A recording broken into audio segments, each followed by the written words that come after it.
Organisation ఎలా ఉంది? Organisation ఏముందండి, ఒక 2 కొండలు, ఒక మధ్యలో ఒక నది, ఒక చూపిస్తే అల్లే ఇక్కడికి వచ్చాను చాలా చెయ్యాలి ఇది. సరేనండి, ఏదో కొంచెం సేఫ్టీ అది చూసుకుని మొత్తం వెనక్కి తీసుకొచ్చేటట్టు. ఇలా అయితే project success ఎప్పుడవుతుందో.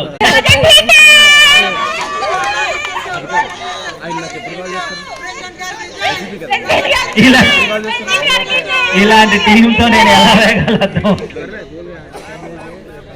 Thank you very much.